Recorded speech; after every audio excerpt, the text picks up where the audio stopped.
Pilipinas, kaya pa ba? Ini-insist pa rin talaga ni Mr. K, Alan Peter Cayetano, kasama si Solar Mom, Loren Legarda, Drama Queen, nagpapakumusta, si Pia Cayetano, and of course, the most trusted senator from China, si Marco Beta. At kasama yung iba pang mga China tour sa kanilang block, yung mga posisyon nila sa Senado. Kapit-tuko talaga tong si Alan, but history repeats itself. May ganito na talaga siyang history. In 2019 to 2020, during Tatay Carton's time, he was supposed to vacate the House speakership and give it to Congressman Velasco. Kasi merong term sharing agreement na mismong si Digong yung nag-create. Pero nung time na dapat si Velasco na yung House Speaker, nagmatigas itong si Alan. I could still remember that he padlocked the House, as in literally kinandado. Kung hindi pa nakialam si Tatay Diggs at binoto ng 2/3 of the House members si Velasco, hindi pa magigive up itong si Alan. Now, fast forward to 2026, it's the same situation. Consistent, diba? The padlock king, Alan Peter Cayetano. Ang nangyaring balasahan sa Senate positions headed by the acting Senate President Win Gatchalian ay legal at may basehan. Wala nang dapat questions dito. Halos lahat ng mga legal luminaries and experts, pati na ang pinakamalaking samahan ng mga abogado sa Pilipinas, ang Integrated Bar of the Philippines, ay nagsabi na legit ang pagkakaroon ng quorum sa Senado noong June 3. Mga DDS lawyers at China tours lang naman yung mga nagsasabing illegal. It's part of their propaganda. Kasi kahit mali naman yung sinasabi nila, papaniwalaan naman talaga ng mga DDS supporters kasi they're very gullible people.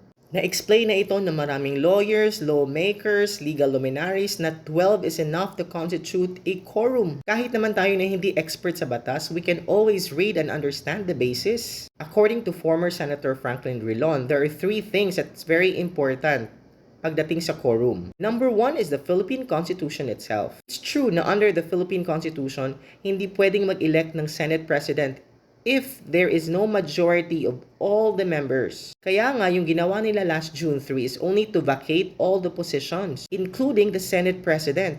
Pero hindi sila nag-elect ng Senate President. They recognized that they still needed 13 votes to elect a new SP. That's why they resorted to electing an acting SP or Senate President pro tempore. However, the Philippine Constitution also says that in achieving a quorum, you don't need 13. You only need a majority of each house to conduct a business. At ang definition ng majority of each house ay nakabase sa kung ilan yung functional na members ng Senado. The term used in the Constitution is under the chamber's coercive jurisdiction. Again, coercive jurisdiction. Dito ngayon papasok yung pangalawang factor, which is jurisprudence. Ibig sabihin ng jurisprudence ay kung meron na bang mga kaso na inakyat sa Supreme Court na with the same nature of constitutional question, which in this case, meron. Yung 1949 case of Avellino versus Cuenco. This has been the basis of the Senate on how to achieve quorum for so many years. And according to the jurisprudence, any members not within the chamber's coercive jurisdiction can be excluded in the count of official members in achieving quorum. Coercive jurisdiction means yung saklaw ng Senado at mapipilit na mag-attend sa mga sessions. Hindi ito simpleng location or geographical jurisdiction, which is yun yung pinapalabas ng mga kampi kay Cayetano. So, kapag ang senador ay nag-abroad, nakulong, or fugitive sa batas, hindi na sila saklaw ng coercive jurisdiction ng Senado. Sa kaso ng Senado ngayon, si Bato ay nagtatago sa batas. Hindi natin alam kung nasaan siya ngayon, kaya walang kakayahan ng Senate to compel him from attending the session. Si Jinggoy Estrada naman ay nakakulong and he is now under the legal jurisdiction of the Sandigan Bayan. His case is non-bailable, so therefore we cannot coerce or compel him from attending the session. Remember De Lima's petitions when she was in prison? How many times na-deny ng korte yun? Ibig sabihin, yung functional members ng Senado ngayon is 22. And 12 is majority of 22. Therefore, a quorum was constituted. See? Kahit hindi naman tayo mga abogado, maiintindihan natin ang batas kung magbabasa at magtatanong lang tayo sa mga eksperto. Last but not the least is what we call precedents, which means historical events with the same nature. Nangyari na ba ito in the past na nag-constitute ng quorum with only 12 members present in the Senate halls? The answer is yes, hindi lang isa o dalawang beses, maraming beses. There you go.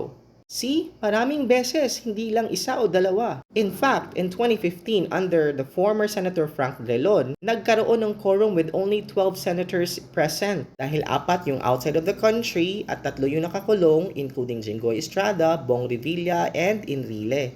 Diba, reunion? And take note, present si Pia Cayetano during the session. So bakit hindi siya nag-object during that time? Senador sina Legarda at Alan Peter Cayetano during that time. So bakit hindi nila challenge? And the great Miriam Defensor Santiago was a senator during that time.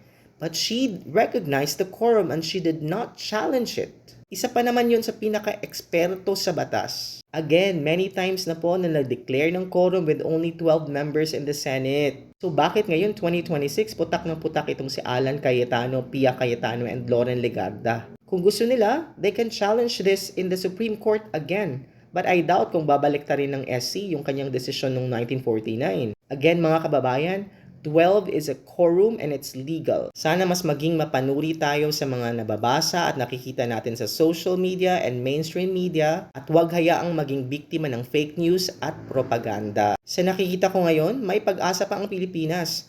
Don't lose hope. Hope is endless.